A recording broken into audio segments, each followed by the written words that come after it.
Hey guys, and welcome to season 3 of the Us People podcast. I'm your host, Savia Rocks, and in this season, I get to make my guests laugh, cry, and even make them think about life a little differently with the questions I fire over to them, which digs into their lives and professions a little differently.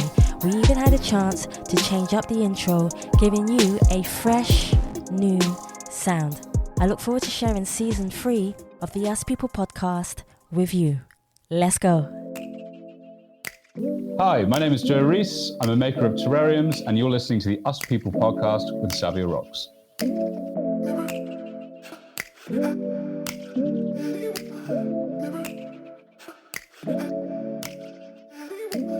Made up my mind, now's my time to shine. Now's my time to shine. Time that you let go, time that you let go, now's my time to shine. Hey guys, and welcome to another episode of the Yes People podcast. I'm your host, Savia Rocks, and today I'm humbled to have Joe here with me.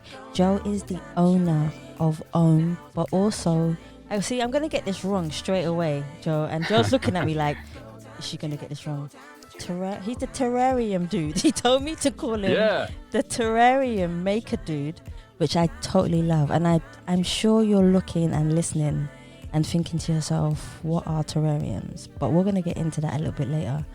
But the first thing I want to do is I want to welcome Joe on the show. Joe, thank you so much for taking your time to come on the Yes People podcast. How are you? Yeah, I'm very good, thanks. Thank you so much for having me. I'm excited. This is my first ever podcast. So serious? I love it. Yeah. I love your calmness. Even before we begin, thanks. you are utterly calm. That's really I've had a G&T, so I've dulled my nerves a little bit. Man, you should have posted me one. Yeah, I'm sorry. Just so everyone knows, we are recording this at 8 o'clock at night, so I'm not a drunk. He's lying, guys. It's 8 o'clock in the morning. He started early. All right, so Joe, please tell me. I would love to know more about you. So could you tell us a bit about yourself, but also where you grew up and how that influenced you to be the person who you are today?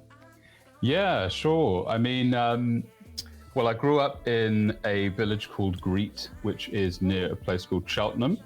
It's a very rural place. I suppose in terms of where I am now with terrariums and everything else in the sense of being somewhat artistic, I grew up with a dad who was very artistic and my sister as well. We'd spend a lot of time as kids like painting and like drawing comics, and I particularly loved doing like intricate kind of like scenes, and I used to draw little stickmen battles and big robots and basically things with a lot of intricate detail where the more you looked and you discover new things, And I did a lot of art through school, and I think it was my earliest ego trip where for a time I was very like good for my age, and I would get told that by other kids and teachers, and I was like, yeah, okay, this is my thing.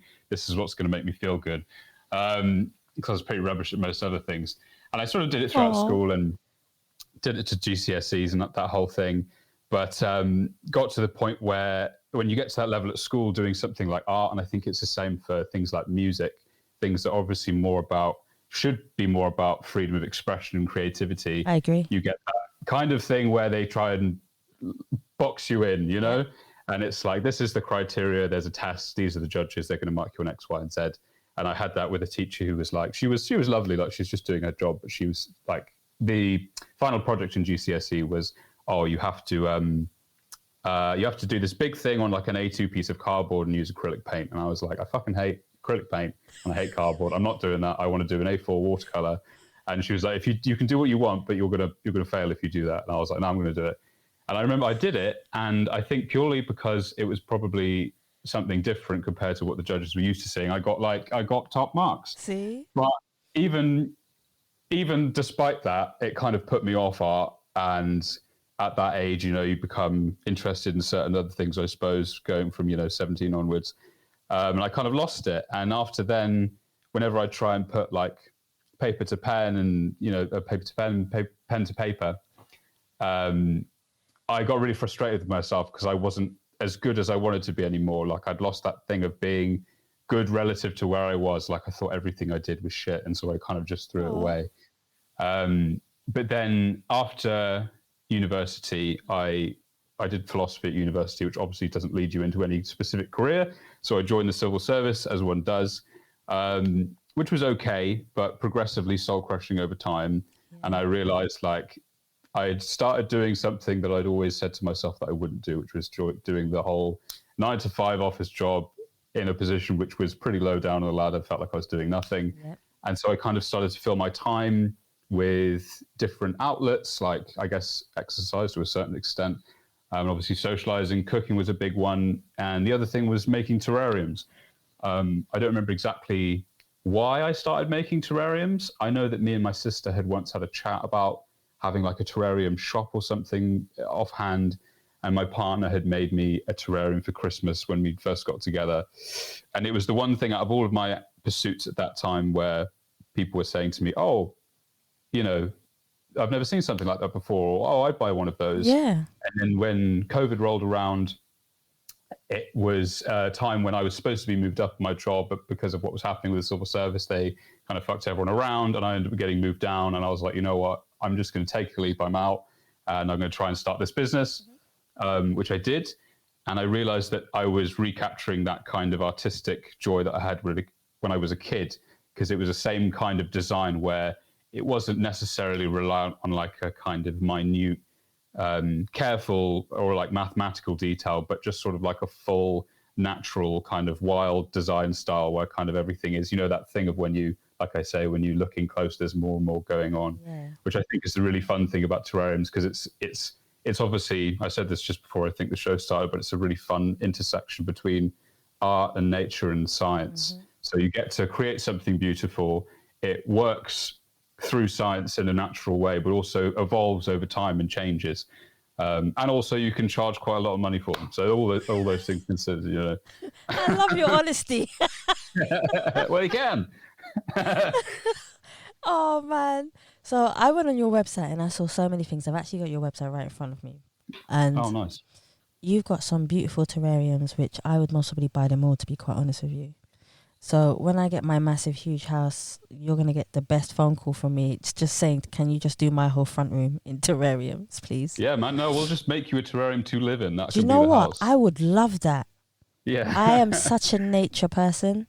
Really? Yeah, seriously. I would live in one. If you had like, you know what? I might get an architect to come and design one with you where you could make a terrarium house. That would be super cool. Yeah, that'd be sick. And I'd love to do, I've thought about this, like, oh, what's the way you could get not the most money, but I thought, what's the like most genius way you could do? Money? But like, if you were, because you could have like whole like walls of your house, right? And I was thinking, oh, there's probably people in California and Beverly Hills that will pay tens of thousands of pounds for something like that. But anyway, that's not my motivation. Don't care about money, not at all.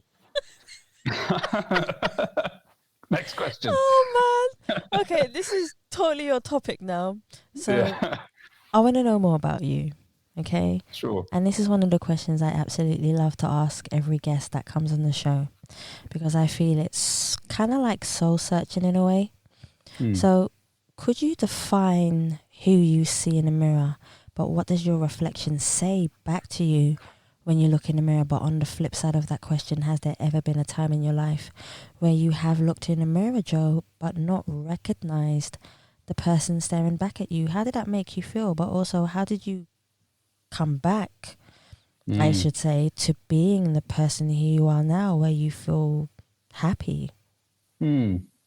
That's a good question. And like I say, I've listened to some of your show, which I love, and I've heard you ask that question. And that was a question that made me nervous, because I was like, oh God, like I consider myself quite an introspective person anyway, but that is a great question. And I don't know, I suppose in terms of how I see myself, I guess, you know, it's a bit of a cop-out answer, but I see myself as constantly changing and evolving, not necessarily evolving forward, but, you know, it's hard to see myself in a rigid way. I suppose in terms of who I'd like to see myself as or who I'd like to be, it's someone that is striving for like balance in my life in as many ways as possible. And I guess moderation, and even the moderation of moderation. And also, I suppose, a very much a sort of desire and a striving to explore and discover new things. I'm very much like, I don't know, and there must be a word for it. I don't think it's not hedonism, because that's about pleasure seeking, isn't it? But I just love like collecting experiences, and having those allow me to see the world and see reality in as many new ways as possible, see it from as many people's perspectives, you know. So I guess like my ideal version of myself that I would see as someone who is capable of doing that, and that would lead me to be content. In terms of a time when I've felt like I don't see the person I'd want to see in myself, therefore being, I suppose, disingenuous. I don't know. It's hard to say. I mean, there are times, I suppose, situations you get put in every now and again where you feel like you're being disingenuous if you're put in front of a certain type of person or crowd or situation. Yeah. Maybe you feel uncomfortable and that you're not being true to yourself. I suppose, though, I wouldn't have really known it at the time, but in retrospect, there was a time in school, like for about a year or so, I got sort of quite badly bullied. And I suppose that was a time that I felt probably the least happy and least connected with myself. Yeah. But ultimately, it was a very good thing. Like, I'm very happy that that happened. But that was probably the least connected I felt with, or the time I've least wanted to look at myself, you know, actually literally in the mirror, but also metaphorically. I love that. You know? You said to me that was a cop-out answer, but to me that wasn't a cop-out answer at all. I think that's one of the most beautiful answers I've ever had. Oh, sound. Yeah, it's pretty cool because you talk about balance, and not many people actually talk about balance. I think they talk about things that's happened in their lives that kind of conflict with who they are and how they're feeling. I just think, I guess I'm always like, my motivation to do things and be happy very much comes, I think, from a fear of future regret. So basically, I'll look at other people who are older than me or have had different experiences and see the things that they regret. And it's not, I don't think it's often that you see too much discrepancy. Like, there's probably a handful of things that people tend to regret. And I think usually it lies somewhere along the lines, if you were to zoom out, of them not leading a more balanced life. Like they spent too much time doing this thing and not that thing, whatever. Like, you know, too much time being this way and not that way, not finding that medium. And you know that the endless pursuit of any one thing, whether it's happiness or wealth or punishing yourself, whatever it is, like, it's not gonna, if you lean too hard on one side, there's just something inherently better about being balanced in as many ways as you can, if that makes sense. No, it does. Yeah. It makes total sense to me. Let's talk about your values for life and how you feel. This is completely different. How you feel you lead people to victory in your own unique way. Because we all, and it could be in business, it could be family life, it could be yourself. But how do you feel you lead people to victory with your values, with how you see things? Because just talking to you just now, Joe, I can see that you have a really magnificent mind in the way that you capture things, but also the way that you express them. That's sweet. Thanks. God, that's another good question. How do I impact others in the sense that I'm able to lead them? I don't know. I suppose the way I'd like to try and influence people, if I could, insofar as it's reasonable to ask this of them, is that they try to zoom out as much as possible to a bigger picture. Obviously, that is a very easy thing to say when you are someone who's content and isn't necessarily dealing with horrible circumstances. And I wouldn't necessarily say that to someone who is. But I very much take joy in the practical thing of just, in any time of stress or whatever it is, any kind of conflict you have, whether it's real or internal, trying to abstract from your own ego and your own sense of self and get connected to some higher idea. I'm not religious, so I'm not talking about a higher power, but I just love the idea, things like space and time and philosophy and history and the laws of physics, like all of these great amazing things, and the nature of the universe and the origin of life on this planet, and just how lucky we are, specifically us in England, in this country at this time, how lucky we are to live the way that we do. And obviously, like everyone, so you can live in this world and you can be the richest person in the world and still be miserable, and that's perfectly justifiable in many cases. Yeah. But if you can find that thing where you can look at it from the outside perspective and go like, fucking hell, we're so lucky. Like, forget about phones and everything else for a second. Just having like fucking running water on tap, like electricity, like these are wild things. Like kings hundreds of years ago wouldn't even have dreamt of having like drinkable water on tap. True. Like that's mad. Actually, I don't know when drinkable tap water was a thing, but the point is trying to like abstract as much as you can, to save yourself from becoming so obsessed with your own thoughts and your own world that you end up living in the mind rather than in the reality. Yeah. I love that. I love that aspect of it. For people who don't know about terrariums, let's talk about what you do now, because you spoke about a lot about you, and I love that. So people have more of an intellect about who you are now. But also you spoke about the science of it, the creativity within it. These are the two things that I want to get more into. So first of all, Joe, could you break down what you do when it comes to building, making, and also becoming creative? Because if you guys ever have a chance to go on Joe's website, please do. The terrariums are beautiful. And it's such a beautiful thing to have in your home, in your garden, wherever you want it, in your studio, wherever you may have it. For anybody creative, I would recommend to have them. See, I plugged you there. It's so cool. Yeah. Thank you, man. But no, honestly, from the bottom of my heart, I totally love them, because me being an earth sign as well, these are things that I just genuinely love to have. But for people who don't know what terrariums are and how you create them, could you break this down for me? Yeah, this is going to test my ability to do an elevator pitch, I guess. Well, a terrarium, in essence, is a ecosystem that has been sealed or is contained within a vessel and functions in a way that mimics the environment at large. Yeah. So it works via having a system of layers that allow for water, oxygen, CO2, and nutrients all to cycle harmoniously. This is within a sealed ecosystem, so you barely have to do anything, if anything at all. There was a famous case that kind of re-kickstarted the niche a little bit of a guy called David Latimer, who was this old guy who had a terrarium in his attic for like over 50 years. It might have even stretched to 70-something years, only watered it once. But the way you make them, in a brief way, is that you have, in this container, which is usually glass, first of all, a drainage layer. So there's something like gravel or sand that allows excess water to drain through. I then put on a filtration layer, which is activated charcoal. This allows like any toxins that may be introduced from certain things to be absorbed and kept away from the roots of the plants. You then have your substrate mix. It's usually a tropical substrate mix, because the plants that you have inside of a sealed container have to enjoy humidity, so the tropical plants. And then you've got all your decorations, so things like stone or wood, and your plants and your moss. And obviously between the plants and the moss, they cycle oxygen and CO2. And you can also include these little bugs inside. The ones I like to use are called springtails. They're these really tiny little things, and they help break down decomposing organic matter. So if anything dies, they eat it and then feed nutrients back, and it just carries on going. That's pretty cool. I love that. They're good fun.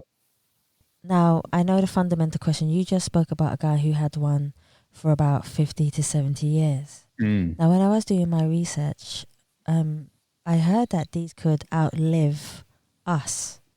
So like he left, he's there for a good 70 years. That could live out so many people.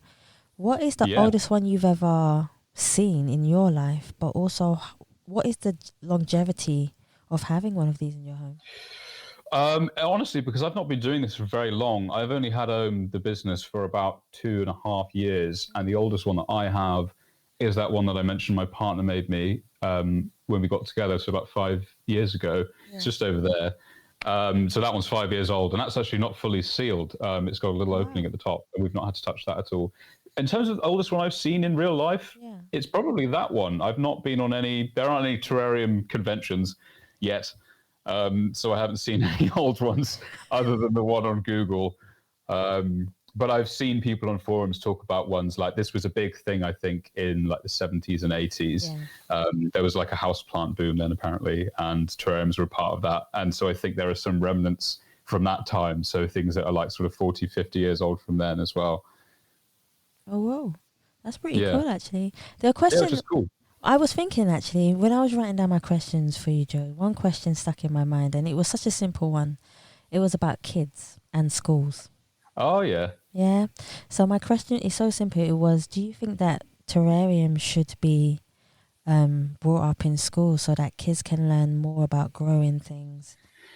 Yeah, definitely. And this is something I've actually thought about doing myself, like doing a tour of different schools, because I do workshops anyway. And I think it'd be a really cool thing to do, because I know obviously I think there have been schools that have done this. I know that there are kids that have done terrariums in their classes, but it's definitely not common. And I know that you in school, in like geography, you get taught about the water cycle on a PowerPoint. No one gives a shit. It's boring. Having a practical, real thing that you could see it actually happening, and it all happens quite fast. Like the water cycle happens like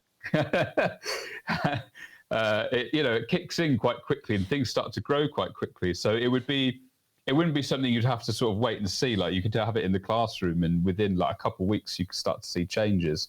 Especially with like the inclusion of like microfauna and stuff. Yes. I would hope that it would be a really cool way to get kids to appreciate the nature of ecosystems, because as I'm doing it, I'm learning. Like this isn't stuff that I knew. I'm not a botanist or a scientist of any kind.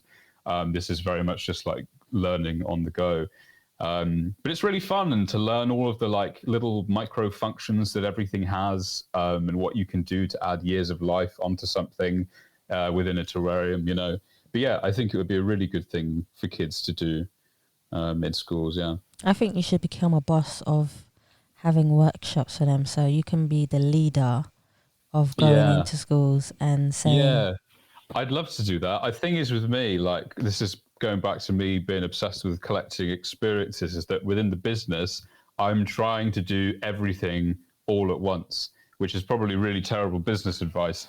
But I'm trying to do markets and workshops, e-commerce and like affiliate stuff, and doing YouTube and like Instagram. And it's like, I'm definitely doing way too much. And there's no way right now I can cram schools in there. do you know what it is, Joe? Is I think sometimes because we love what we do, we get so excited about it. And then we're like, yeah, I can do this. I can do this. I can do this. And yeah. I know in business, people turn around and say maybe like, don't do everything, do a certain amount. But there are some people in the world who have managed to do a lot of things at once and still been very successful in their own definition, which is one of my questions, which I ask everyone too. So that you can, I still believe that you can do as many things as you like. It's just having enough time in today to be able to get them done. That's all it is. But once you have a good team around you, I'm sure you'll be able to establish those no problem. Yeah, that's the thing. These things build slowly, and it's like, I guess using seeds as a metaphor is quite pertinent, and also quite, I've seen people who have done a business within the terrarium niche who have focused on one thing, and they are doing potentially very well. Like they've gotten up here in that one thing, whereas I've been doing these like 7 things, and I'm not up here on any of them, but all together they're kind of growing. So it's that thing of like, not in a comparative way, because whichever way you want to do it is great, but you can grow quite a significant garden. It may take a little bit longer because you've got more things to tend to, but if you could do that and that's what you want to do, that's great. And I completely agree with your saying that there isn't one methodology to be able to get whatever it is that you think would be success. Because like, fuck that. It's like about art teachers telling to me, oh, you've got to do it this way. It's like, no, I don't, and I won't do it this way. And I'll prove that I don't have to do it this way. And then, proven right. I'm not saying that we should all go out and rebel, but I think you are, and I agree with you, man. I'm behind you. What I'm about to say is completely going to contradict that. So, as you can see, that me and Joe are quite rebellious. Yeah. And it's usually the ones, this is going to sound so bad, but it sounds so good at the same time. Usually the ones that rebel end up being the ones that succeed in life. Yeah, I think that's definitely true. I think succeed in their own terms, perhaps not necessarily succeed in the conventional way, but it almost success almost demands that you rebel in some way, doesn't it? Because it's like a good example for me would be with like Instagram and social media. I've done quite well on Instagram, and that's partly because it's just a great niche. Like not very many people are doing it. It's a very aesthetically pleasing thing, so it works perfectly. But like the advice I see people give to other people on Instagram almost always is like follow trends, use trending music, like jump on. Basically, the advice boils down to copy what everyone else is doing. And I'm just like, how the fuck? Why? How is that good advice? Like, it's not that no one's got successful from copying. Obviously, they have. There are some motherfuckers copying me out there, and they're doing well. But it's like, how? Surely the better advice is like, look, whether or not you become objectively successful, doing something that you feel is authentic and that you enjoy and feels more true to your thing and is original will always be better and will hopefully reward you long term, as long as you're self-aware enough to make, decisions in order to improve yourself and improve your content or your work or whatever, rather than just copying what everyone else does blindly. Because you've got this thing on. I mean, I kind of hate social media anyway. I wouldn't be on it if it wasn't for my business. But like when you go on the Reels section or the TikTok thing, it's just those same like sound bites, like screaming in your ear every single time. It's like, oh, be original. And they've got like 10 likes and you're like, it's not working. Do something else. Sorry. I like that. You know what I mean? It was honest. So when I was reading up about terrariums, one of the questions that I saw a lot was, how do you know when you're building your own one how much plants to put in there without making it look suffocated or without it dying? Because another question which was after that, maybe you might be able to join the questions, was a few people were saying that their terrariums were dying, and it could be from overwatering, too many plants. What's your opinion on that? Yeah, it's like there are lots of different reasons that they can die, but those reasons that you mentioned are the most common. So I'd say the two most common ones, at least these are what I've written about on my site, are overwatering and using unclean materials to begin with, both of which will lead to things molding and dying and rotting. Definitely using too big a plants is that is as an issue as well. But mostly because you've got an enclosed container, people don't realize how much water you've already got in the soil and in the moss and in the plants that you use. Yeah. So they'll like pour in extra water without realizing that there's already water in there, and all you need to really do is mist it. So my top advice to anyone is like, I have never seen a terrarium dry out that I haven't accidentally left the lid off. It's only like 9 times out of 10 it's because I've overwatered it, and I still do it sometimes. So just don't water it nearly as much as you think you have to. Just give it a light spray. Use distilled water or rainwater if you can. Okay. Tap water can be fine, but it contains chemicals and minerals that in a closed environment can damage stuff. What was the other thing? Oh yeah, using unclean stuff to begin with. So if you just like picked up some random glass, like if you're using an old pesto jar or something, which you can do, just like really, really thoroughly clean it beforehand. Make sure everything you're using is sterile, basically. Okay, that sounds cool. You talked about having a 9 to 5 and deciding that you wasn't happy in your 9 to 5. Now, this I know is great advice for people out there who has a 9 to 5. Trust me, I know, right? Mine is more like a 8 to 6. But for anybody who wants to go out and build their own company and is afraid to take that leap, what would your advice be to them to help them get out of that, constant soul destroying cycle? Yeah, it's hard. I'd love to know that I could give good advice about something like that, because I've done it once. So I know that I've only done it once, and so it may just be that the fates aligned. It was like during the pandemic. I'm of a certain age. I don't have people who are dependent on me. Yeah. So I know that this advice wouldn't apply to everyone. Like if you've got a kid or a kid on the way, or I don't know, X, Y, and Z, things in your life could be different. The way I decided to do it was very much just a fuck it kind of thing. Like I'm just going to try, knowing that I had certain safety nets. Knowing that I could fall back and get another job if I needed to. So I think the first thing is like, okay, do I have safety nets? Is there anyone who depends on me? Do they have safety? Do we have fail safes here? Contingency plans? Like if this goes to shit, do I have a backup? If you do, And if you don't find them, find out how to set those safety nets up. If you do have the safety nets, find out when would be the best time to jump. It's probably going to be as soon as possible. I would say it's very easy, I think, to tell yourself, oh, tomorrow, or oh, next year when I've got this thing, I'll get the promotion first and I'll get this money and I'll save it and then I'll do it. Or for a lot of people, it's like, I'm ready to jump, but I don't have an idea. And I wish I knew how to advise people to find an idea. My best advice for that is to not try and find an idea, but at least what I did was just try and participate in the world as much as you can. And at some point, an idea will probably come to you. And it doesn't have to be complicated. It doesn't have to be original. I think the advice for people trying to find an idea and taking that jump is often like, oh, find a problem and solve it. And that makes sense. But for me, I don't really see how me making terrariums is really solving any problems. I just think it's cool, and other people think it's cool and it's fun, and there weren't that many people doing it. Great. Having a chip van, I mean, I guess you could say that you're solving the problem of there not being a chip van somewhere, but I would say it's more about, like, for me, it was, just cooking and trying my hand in art or making terrariums. I can't remember. I did other stuff, but I can't remember what it was. Socializing in new ways, like joining a class, like just exercising, just trying to throw yourself into as many things in the real world, reading, whatever, watching like video essays on YouTube about like ancient Rome, like whatever, just get stuck in basically. And at some point or another, you might think, oh, you know what, I could do that. Or there's a way in which this hasn't been done. And it doesn't necessarily mean that it has to immediately become this business and this thing that you make money off of.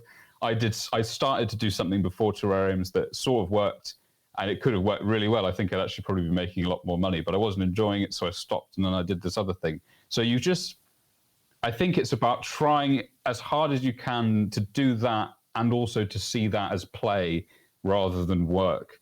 Because for me, the first maybe year of this business, I was like doing 4 hours a day. So I'm just turning my sound off on my phone, and then being like, oh, well, I'm done.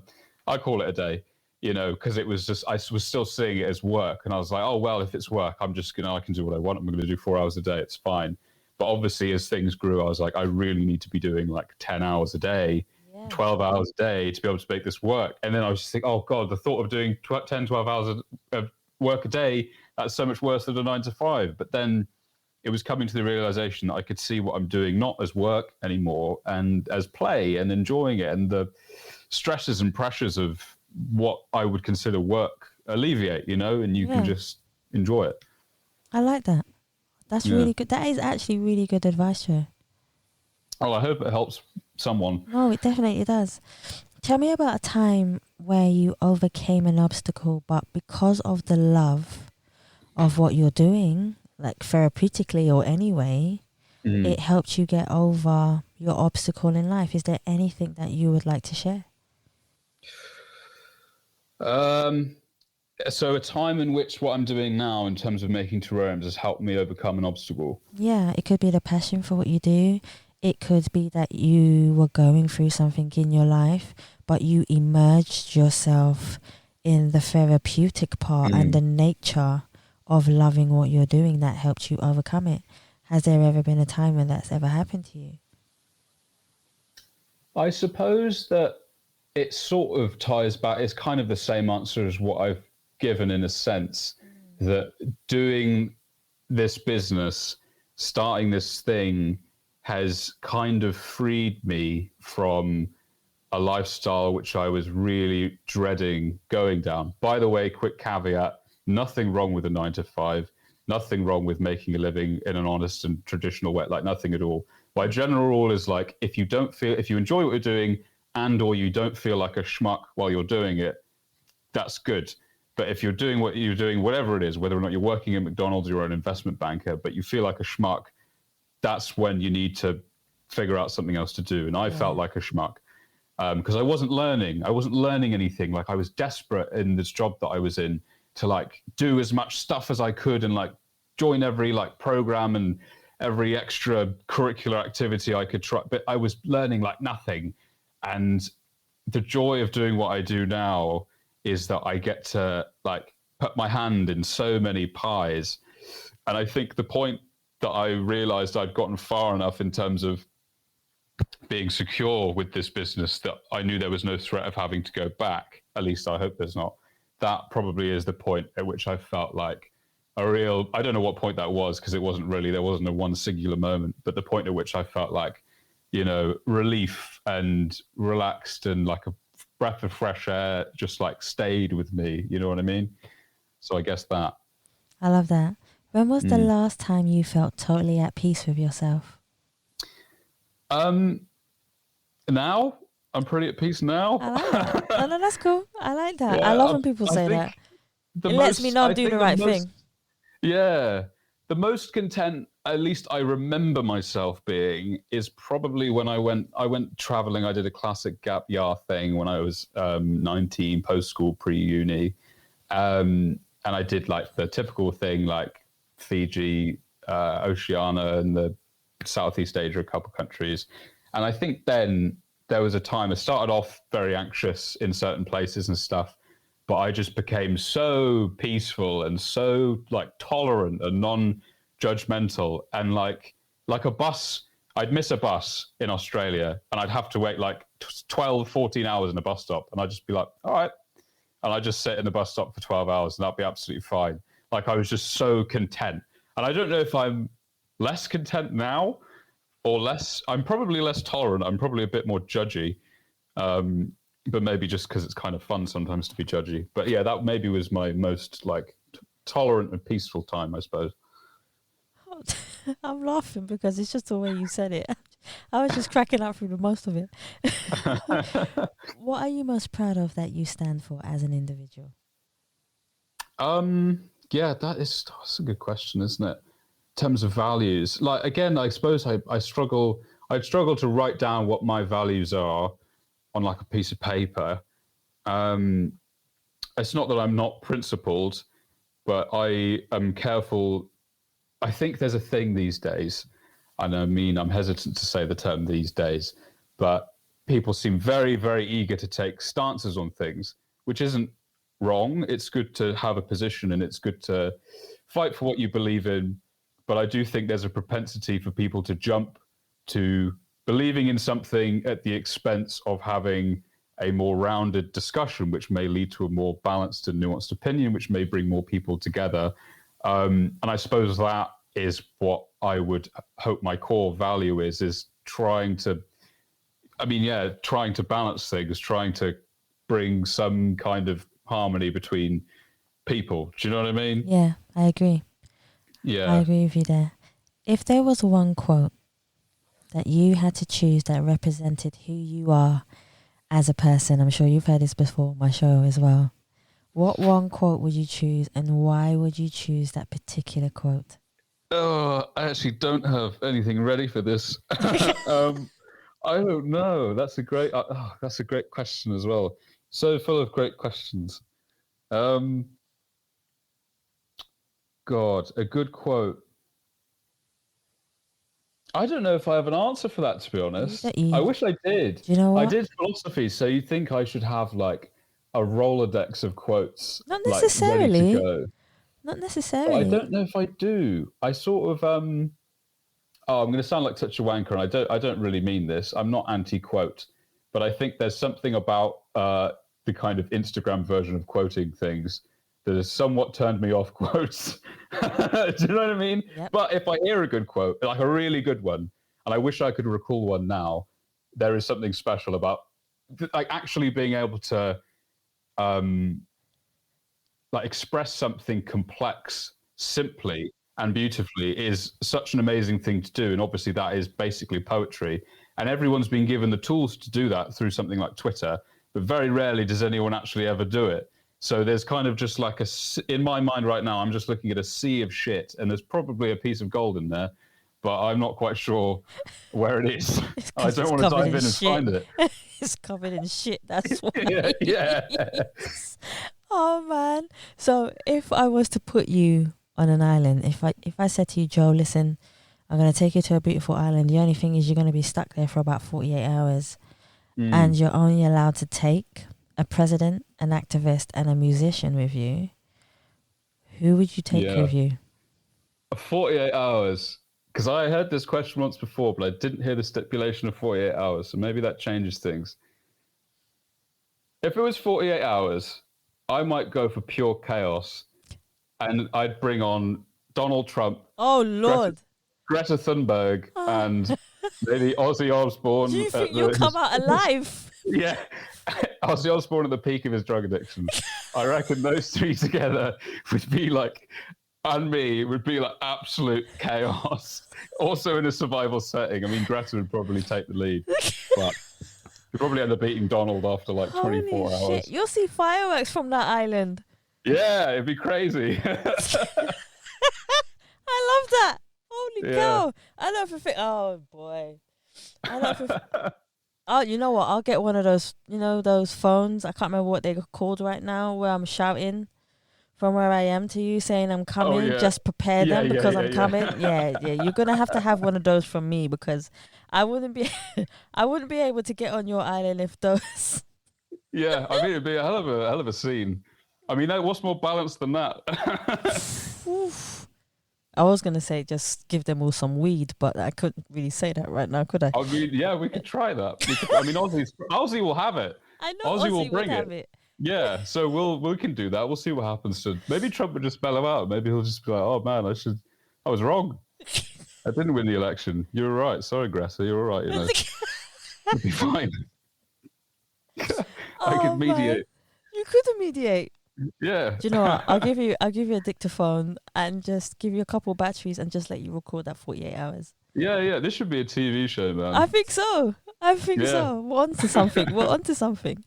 If there was one song that was the soundtrack of Joe's life, what would it be and why would you choose that particular song? He's like, oh, I don't know. I don't know, Sandra, I don't know. Oh, man. I don't know. It's a redundant statement. I love music. I love all kinds of music. I love diving into new things. I keep coming back to this. I'm so sorry because I feel like I'm copping out of so many of your questions. But I suppose I struggle with music, right? Personally. Mm-hmm. I'm just, you're giving me questions. I'm just talking about something else, but whatever. With music, I'm one of those people that really, if it was like musicality versus lyrics, I'm all about the music. Okay. Like I love lyrics, like vocals in terms of them being an instrument, and sometimes the semantics of a lyrics I can really enjoy. But I feel like I barely ever pay any attention to what anyone's saying in the lyrics because like I rarely understand it. It's like poetry. I have no idea what the fuck's going on, so I don't read poetry. But I love the sound and the instrumentality of music. I don't know if I could possibly capture a song really that I feel like represented my life because I don't really know what my life is or how it could be represented musically. I just don't know. That's a good way of actually represents looking at it. What's your song? Do you have one? I am a big jazz lover. Yeah. But I'm a bit like you and this is going to sound really bad, I don't like lyrics in jazz music. Yeah, I would agree. So do you listen to like Alchemist and Yusef Days and all those guys? Yeah. But the funny thing is, and not a lot of people know, that I am a professional songwriter. So it kind of contradicts what I'm trying to say to you, Joe. Because at the same time, it doesn't matter how many awards you've won for your writing. You always find the stillness in listening to just music with no words. And I think that's what happens with me. I listen to the stillness of just music and tone and levels, and my ears are just like the peak of listening to that. And obviously playing the piano for me and writing lyrics and not writing lyrics. I've never been a person to want to write for myself. I've always been an ambient person to write for other people. So basically, I see their lives, I tell their stories for them. And that's a beautiful thing. But for me, personally, jazz is a huge part. So I'm pretty much like you in a way where I don't have a set song, but because I find these questions hard myself. Don't think for a second that I haven't had to answer them myself. Yeah. But it would be a beautiful composition of jazz music combined with classical music, which a lot of people think I don't actually listen to, but I do love classical music too because I of love the that. emotion. That's such a good answer. That's also now my answer. Okay. There is a song, now that you've said it, by Ezra Collective, or There two you go. songs together that I really like, and I can't remember. I think one of them's called The Philosopher, which obviously I suppose matches up somewhat, and then there's another. There's two songs that link off from each other. I can't remember what it is, but it's a really beautiful pair of songs together. And I suppose if I'd like a song or a pair of songs to represent me, it might be those two. Good things come in a pair. Yeah. I was thinking of something else there. What is the best advice you have ever received from somebody that has helped you in your life? I can give a real answer to this question. I've never received any advice. No. Well, my brother gave me advice that I think my dad gave to him, which was do the right thing. Fair enough. And it was just that. It was just like, look, whatever it is, just do the right thing. And obviously it's tricky because what is the right thing That's in true. any one situation? Mm-hmm. One person's right thing, maybe the other person's wrong thing. But fundamentally, choosing what you believe is right. Now that I'm saying that, I'm thinking about what a lot of people's idea of being right is, and it's very wrong. But to me, what it meant was do right by other people, be kind, do what you know is as morally just as possible and as forgiving and as tolerant as possible in any given situation. If you're presented with a situation where you can help people, do the right thing. This is a really random one and it came to the top of my mind. How do you think the world would be if there were no rules or laws in the world? Just because of what you just said.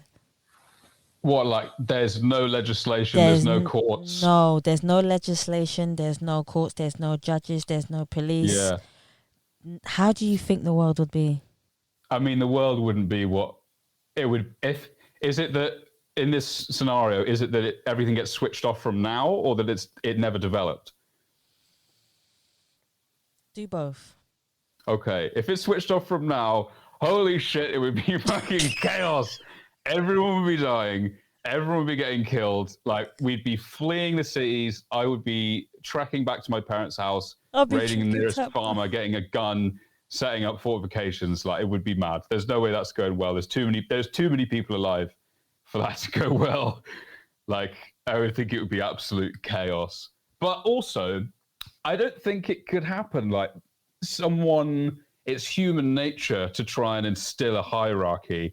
So in the vacuum of it, unless there'd been some supernatural power put on people which removed that part of their brain, people would be trying to strike up rules all over the place, So I guess it would become a power struggle. But I suppose if we live with less rules, I don't know. It's hard to say, isn't it? To what extent the rules that we live under are beneficial, and when they get put over the line, it makes it detrimental. I suppose I can think of examples in which more rules have been definitely a bad thing, and I could argue something more libertarian. So like the war on drugs in America, for example, that has devastated not only South America, but the world. And we're all reeling from that every day. Like the effects of the cartels getting that much power is horrible. I was reading the other day about what's happened to the South Pacific islands, like Fiji. And I went to Fiji and it was so amazing. And to hear what's happening to that country is very sad. And that is because of more rules in America, more legislation, more restrictions. So I'm definitely on the side of more freedom. And I would not consider myself a proponent of free speech in the way that some people associate being a proponent of free speech with today. But I'm very much pro people being able to say what they want up until the point at which it becomes inciting violence. And literally up until that point, no matter how horrible and shitty and distasteful and off-putting as it may be, I think they have to be able to say it. Unfortunately, like, freedom is having to listen to some shit that you don't want to listen to ironically. Like, it kind of requires everyone to be able to do that. And we get this kind of thing now with people arguing for more and more censorship in certain ways, which is a form of instilling more rules. And I get the sentiment, and I get why people want that, because they basically don't want to allow potentially harmful cabals to be able to grow, and it's valid. But I think that the longer term, I think that the real thing that's encouraging those cabals to grow is being shoved aside, have more rules created around the thing. You know what I mean? Yep. So I'm probably pro less rules, but there's a certain point at which I'm like, but I still want the courts. I still want some police. I don't want guns here. Like, we'll just keep it like that. Yeah, I'm not a fan of guns either. I've been hearing a lot about guns and the people who seek the power of using them against people. Yeah, they're no good. Have you ever shot a gun, just out of curiosity? Do you know what? That's a good question. Someone was saying to me, I think it was just yesterday. Actually, my business partner was saying to me just yesterday that they done a musical, and in the musical, that's what the musical was about. So people having so much opinion about guns, but they've never ever picked them up, and that's what I've never ever picked up a gun in my life, but I've never said this before, and I'm going to say it in a podcast. When I was, I think, 18 or 19, I went to stay at a family member's house, and I didn't know that my family member let somebody in the house, and they were just our friend, but we didn't know that that person had a gun on them. Fuck. On them, and they pulled it out in the house. Oh. Yeah, that was a day to remember. That's fucking scary, man. Yeah, it was. And being that age and seeing that, obviously your mindset can be a lot different, but I'm so humbled that I grew up fast within my mind to be peaceful and to be, not that you should be ready for something like that, Joe, but you were ready for something like that. Thank God the person did not use it. They just got out when we said get out, basically. And that was the end of the thing. But yeah, I'm happy to share that with people, to know that, sometimes sometimes you may think a certain person's life is a certain way when it's not. We all go through things in our lives that people are like, whoa, you went through that?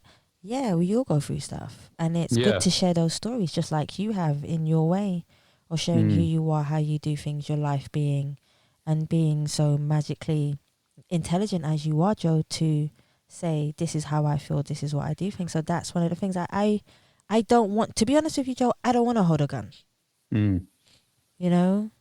And there's this controversy that our people are saying that guns don't kill people. People kill people. People kill people, yeah. Well, guns definitely kill people. I mean, it depends. It's a language-based thing, isn't it? Where you want to assign the thing. I mean, it's a ridiculous argument to have, because it's like, well, like, it's a person and a gun together. It's a marriage, isn't it, between the two things? Like, together. I think for me, I have shot a gun in the context of a shooting range in Thailand. I did it once, and it was a lot of fun. It felt good. It felt cool to shoot a target and hit it. The same way, I suppose, hitting a target with an arrow or something, or if you've ever done paintball or laser tag or played a video game. I've done the arrow one. That's cool. Yeah, it's satisfying. There's something about it's the thrill of it, and knowing hitting that the thing. Yeah, you knowing that you are going with the target, and you know where you're going. I felt with the bow and arrows, like I felt power in, and it's mad how you feel like that. Yeah, you do feel power. It's weird, and it's kind of that. I had that thing where, when you stand on the top of like a cliff and you're like, I could just jump off right now. I had this gun in my hand at the range, and I was like, I could literally turn around and shoot this guy in the head. Obviously, I had no intention of doing so, but I was like, fucking hell, man. This is a wild amount of power. Like, this shouldn't be... I'm so like grateful that we don't have this thing in England where there are already so many guns that trying to get rid of them is moot, like in America. Like, I'm like, well, good luck trying to get rid of those guns. Like, there's more guns than people. Like, you're not, they're not going away.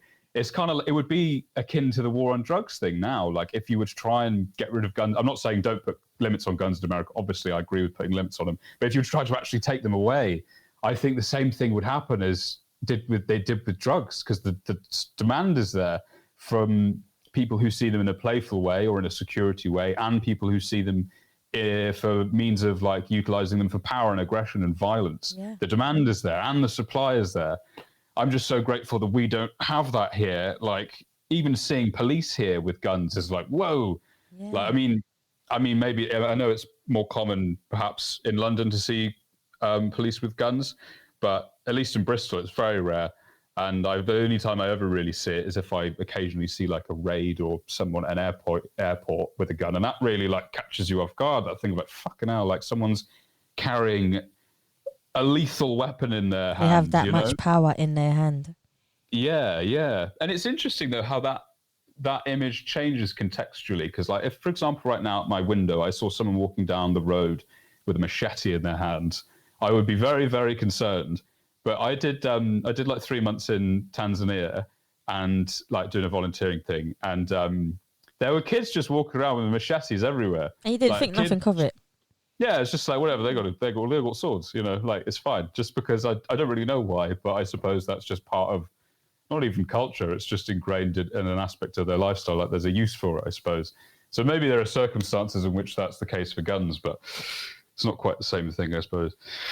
We went off on a rant, Joe, I think. Yeah, I've gone on a few rants today. I've only got 2 more for you. Yeah. Sure. And the second to last one is, what would you like your legacy to be? You have so much to go for, you have so much to do from now, but what would you like your legacy to be? Only when you decide that you are done in the world and you decide to be in that peaceful place where you build me my, aquarium in my house and stuff, and you decide you're done. How would you like people to remember you, or what would you like to be remembered for? Yeah, that's a good question. And it's not something legacy that I'm very much kind of on the mindset of not necessarily when you're dead in a super atheist way, but I suppose I haven't gotten so close as to thinking about what I want people to remember me for. But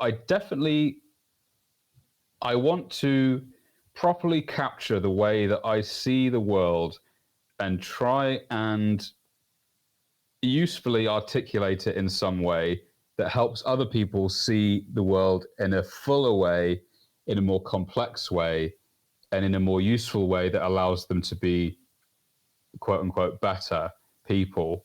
Because I think there's a way that I see the world that obviously I'm sure is not unique, but I think if I could articulate it and deliver that to people, it would be useful. And so I suppose I would love to leave behind some form of intellectual legacy or academic legacy whereby people can use something from me that helps them see things in a new way and see reality from a more multifaceted perspective, which allows them to be more rounded people and less narrow-minded than some people are. That's actually a beautiful way of having a perspective of seeing things. I think that's really, really nice. So my last question for you before we depart, and I've totally loved this, everything we've spoken about, I've totally loved it. It's been great. It's flown by. This has been great. Our 60 minutes has flown by. Yeah. I would love for you to be able to tell people where they can find you. If anybody would like to contact you the same way I have been abundantly blessed to, how can they contact you, Joe? Well, a myriad of ways, to be honest. You can find me probably most readily on Instagram at ome.home, which is ome.home. The business is just called Ome, though. Before, a lot of people call me Ome Home. Also email, contact@ome.design. Those are probably the 2 best ways to find me. I will say, and this is a podcast exclusive, that we've recently got, because I should have mentioned this earlier, I'm a piece of shit. Me and my partner run this business together. She's not in here. But we have got a shop lined up, a physical retail shop, which we've not had yet. We've just been working in a studio. I can't say where it is. I'm not going to say where it is, but it's in Bristol. It'll be coming close to the centre. So if you're in the area, follow me on Instagram. Keep your eyes peeled. I'll have lots of lovely goodies in the local area very soon. Oh, I love that. See that, guys? If you're in Bristol or near or around, start going searching for Joe. You know, it will all be in the Just don't bring a description. machete. Oh my gosh, do not even think of doing that. There's going to be a sign on the door, no machetes. Just love, Yeah. peace, and happiness. Yeah, love, peace, and happiness, and maybe Yeah. a cocktail. Yeah, those are all the good things, Joe. And this is where I say thank you for your magical, intelligent, funny, beautiful mind, and for taking your time to come on the As People podcast to express what you do, how you do it creatively, but most of all, just be authentically yourself. I really appreciate you. No, I've really enjoyed this. I wish this could go on for 2 more hours. This is my first one I've done, but I think the way you constructed this podcast is brilliant, and I'm really grateful to have been on it. So thanks. You know, I could talk to you for another 10 months probably. Yeah, let's do it. Rant on about so many different Yeah. things. That would be so cool. Oh, guys, I want to thank you so much for listening to the As People podcast. And please remember, you can subscribe and leave us a review on Spotify, iTunes, Google Play, and any other platform that you prefer listening to. Please also follow us on Facebook, Instagram, and Twitter. And you can also donate to the As People podcast by simply going to the Savvy Rocks website or just typing in paypal.me/Us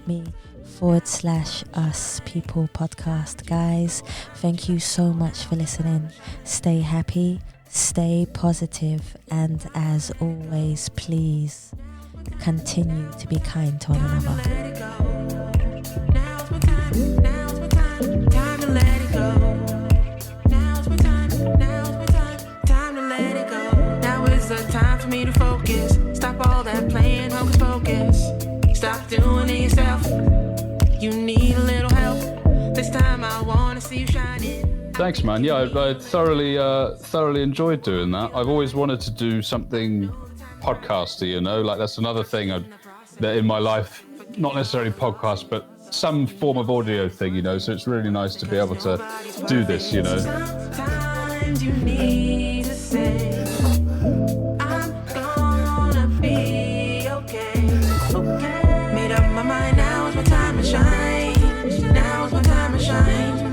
Time that you let go, time that you let go. Now is my time to shine. Now is my time to shine. Now is my time to shine. Time that you let go, time that you let go. Now is my time to shine. Time to let it go. Now's my time. Now's my time. Time to let it go. Now's my time. Now's my time. Time to let it go. Now's my time. Now's my time. Time to let it go. You are your own worst enemy. Thinking too far, what's ahead of me? One day at a time. Just enjoy the ride. Open those eyes, see the light. Ignite that fire inside it. Let it breathe breath into life. Push all your fears to the side. Control your mind, it's all alright. Enjoy your life, the joy is mine. Commit to you, you got the tools. Everything you do